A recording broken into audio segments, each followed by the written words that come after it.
Now at 6, severe storms and high winds take their toll across the four-state area. Plus, Arkansas continues a legal battle over banned books.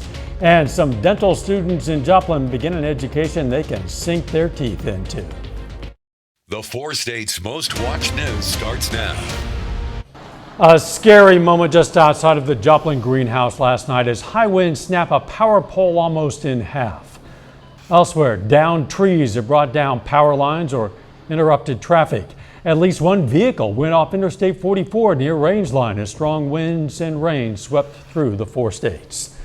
This is KOAM News at 6. I'm Dow Quick. Barton County, Missouri is one area hit particularly hard by last night's storm. KOAM's Anthony Saviello gives us a look. When it comes to riding out the storm, the plan is simple.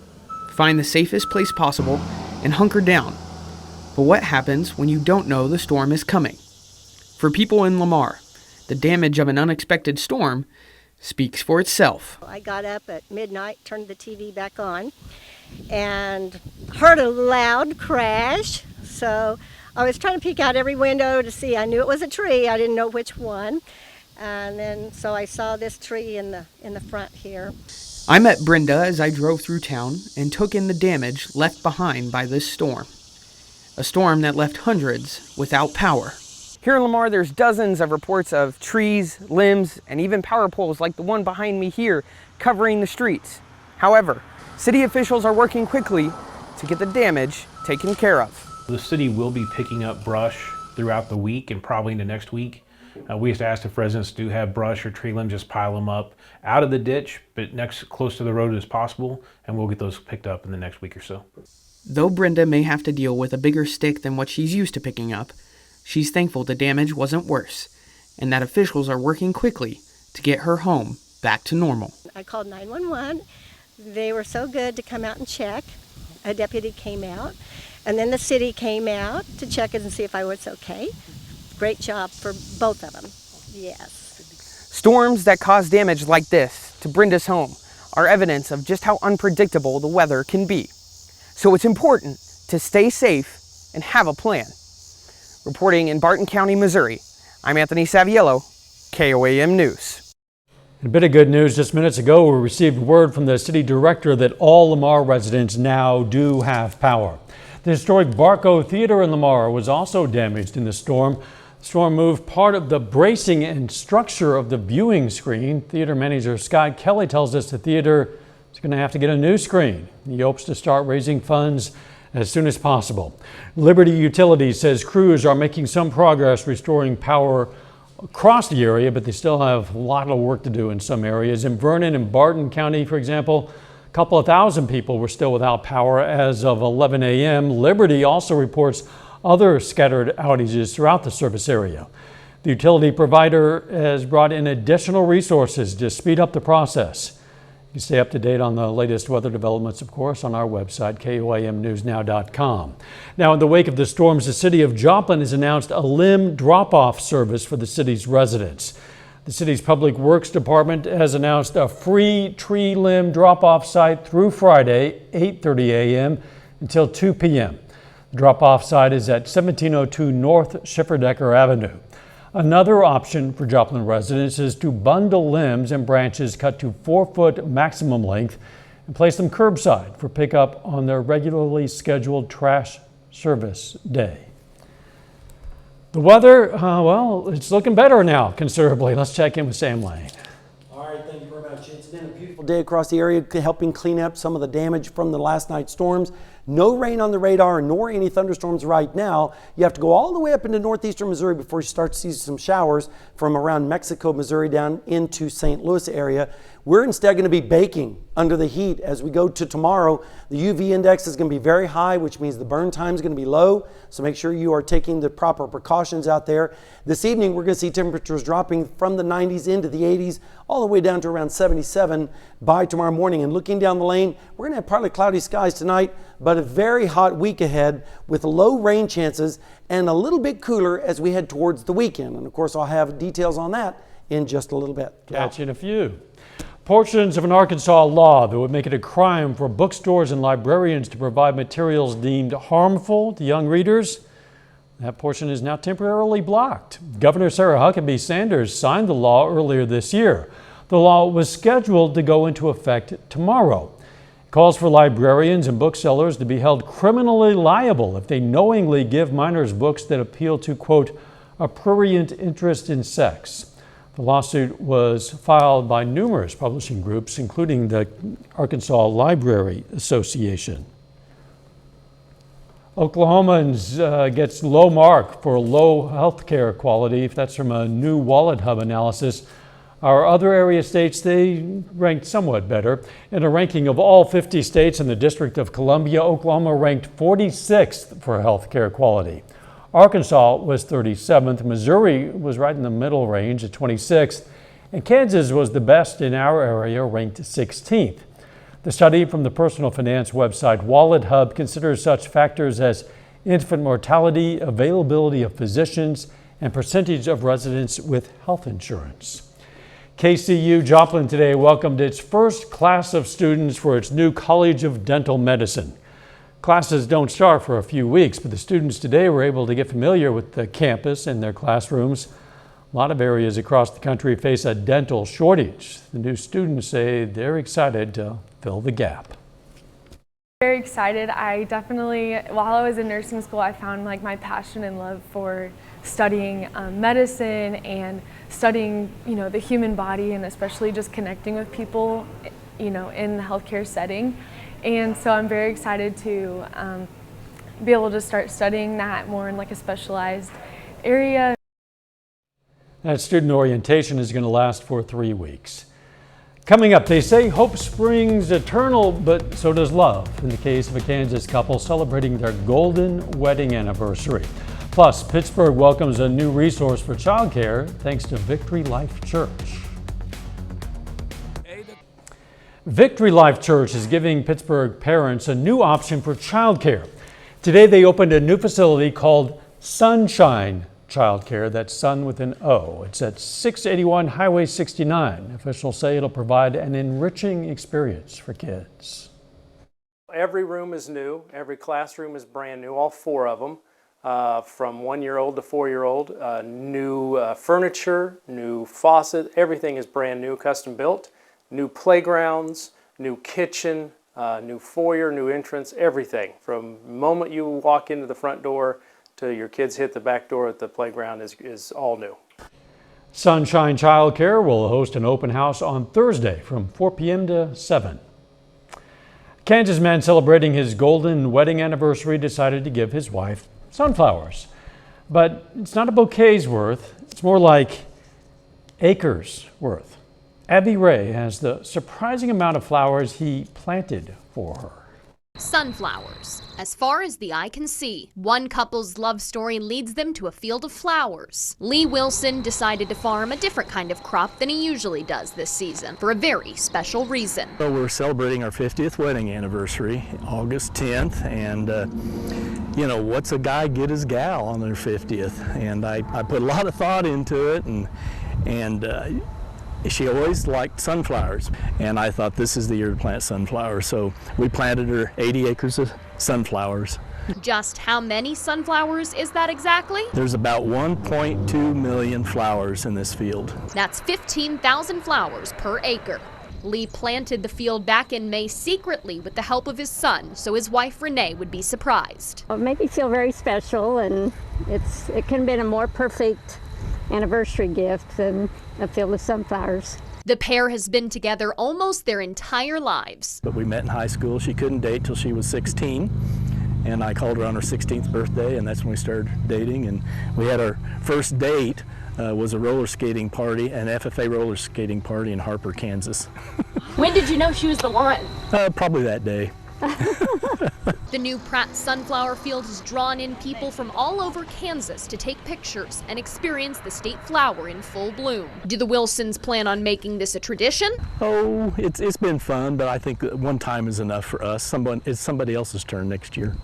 The field can be seen 4 miles east of Pratt on the south side of Highway 54. It's beautiful, Lee, and it's touching, and Lee, you're making some of us look bad. Maybe you could have stopped at a million sunflowers. Sunflower season is short.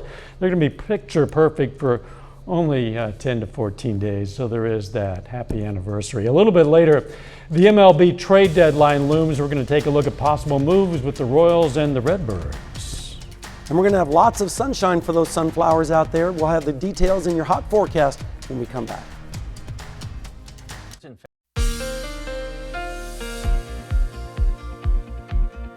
Well, another warm one across the 4 states, but at least we weren't close to 100 degrees. That was a relief. And also the rain last night was a relief too. We didn't need the damage and the severe winds, but we'll take what we can get at this point in the year. We're way behind on rainfall. Right now in Seneca, Missouri, the Indigo Sky Casino and Resort, mostly fair skies with just a few high, thin cirrus clouds out there towards the west. This afternoon, we only made it up to 94, only 94, which was still above the normals of 91. The record 104 back in that blistering summer of 1980, if you remember that one, and 11 inches or close to it behind on rainfall for the year. But we did pick up about 7/10 last night. Some areas got a little bit more than that, especially up towards the north.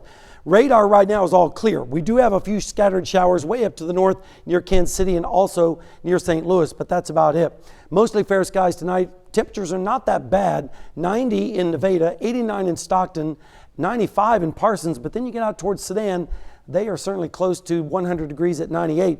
Right now in Joplin, just a few high thin clouds out there, 92 degrees, south-southeast wind at 9, and it feels like 97 because the dew points are still up there at 69 degrees. And tomorrow, when you take the temperature and add in the dew point, it's going to feel like 112 in Lamar. So hopefully, and thank goodness those people have power restored because they're going to need it tomorrow with the air conditioning. 109 in Nevada, same thing in Stockton, 103 in Fredonia, 108 down in Nowata, even down in northwest Arkansas, 109. And then as we go into Wednesday, still blistering hot with a feeling like 111 in Nevada and Stockton on Wednesday afternoon, everywhere else in the low 100s. And then on Thursday, still feeling like well over 100 degrees across the area. And unfortunately, rain chances are going to be pretty close to zero for the next 36 hours.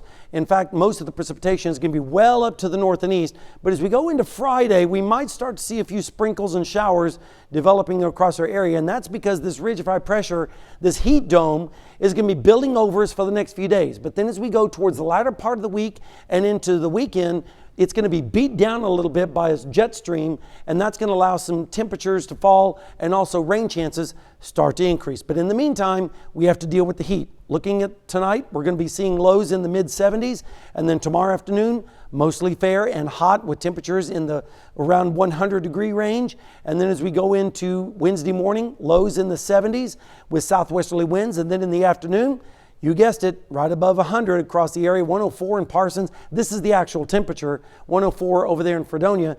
And then as we go into Thursday morning, lows in the 70s, upper 70s, maybe a few 80s as well. Over the next 7 days, it's going to be hot. Both tomorrow, Tuesday, Wednesday, Thursday, and let's just call Friday hot too with 98.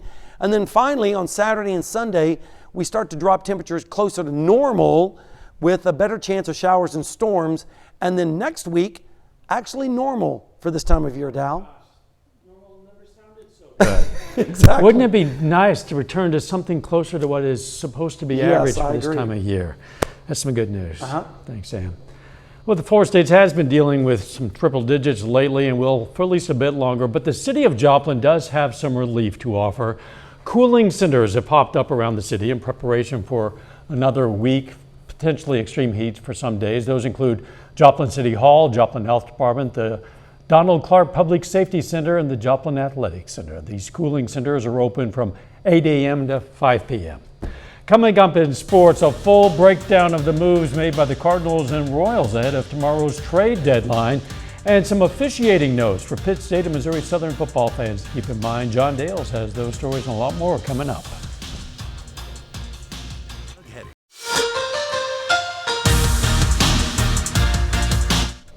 The Major League Baseball trade deadline is under 24 hours from arriving, and over the weekend, plenty of teams got busy making moves to prepare for the rest of the season and beyond. That includes both the Cardinals and the Royals. Starting first with Kansas City, no surprise that the Royals are making a move, but a little interesting in how they went about it. KC deals away 28-year-old shortstop Nicky Lopez in exchange for fellow 28-year-olds, a relief pitcher, Taylor Hearn from Atlanta. Now, this comes just a week after Hearn was designated for assignment and the Royals had a chance to sign him without trading anyone away, but passed on it. Meanwhile, the Cardinals very busy with a couple of trades over the weekend. Jordan Montgomery and Chris Stratton get sent to Texas.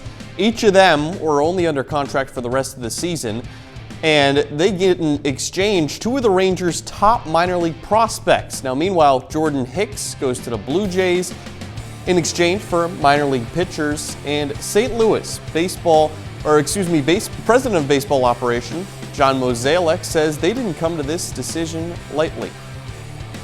Obviously, this is a day that we were hoping would never happen, in the sense of having to break up our club, having to focus on the future. But over the course of the last 2 weeks, we were really taking a hard look at what the trading deadline could do for us. You've heard me state in the past that we were looking to acquire pitching, and that was certainly one of our goals. But we were also looking to find talent.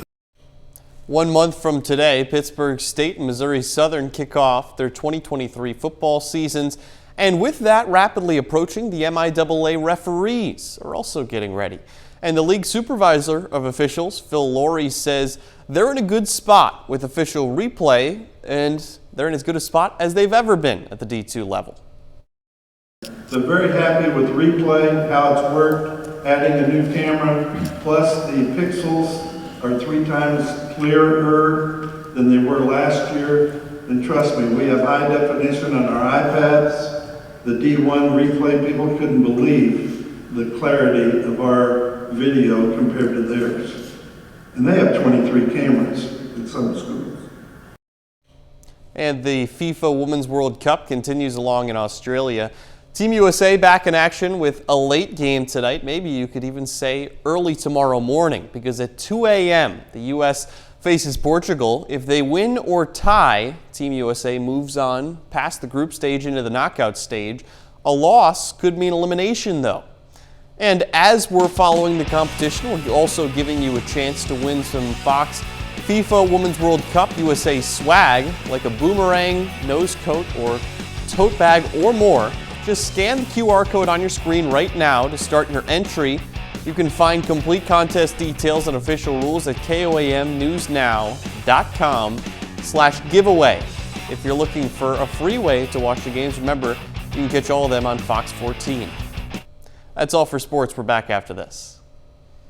Here's a look at what's coming up on KOAM News at 9 on Fox 14. We're going to hear how some area families are staying safe while beating the heat. Plus, Compass Academy hosts a graduation for its students in Columbus, Kansas. And while viruses like the flu and RSV are more common in the winter months, we're going to have tips on what illnesses you should look out for right now. Those stories and a whole lot more, of course. It's all coming up tonight on KOAM News at 9 on Fox 14. Yeah, I've been dealing with that myself last Yeah, I week. know you've been a little bit hoarse lately. I hope you get well soon, buddy. Don't know what it was, a virus or I don't know. It's just really weird. I think the summer has been suffering from a Yeah. fever for a while. Yeah, but it's going to continue. Yeah. the temps are going to be returning closer to normal eventually. Closer to normal eventually, and that's going to be towards the weekend. So we have to get through this week with above normal, with temperatures above 100 degrees, and then Saturday and Sunday we start to see some showers and storms move into the forecast, and then it stays near normal, whatever that means, around the 4 states as we head towards next week. Normal means better is what it means. Thanks for joining us. We'll see you right back here for KOAM News at 10. Let's make it a great evening.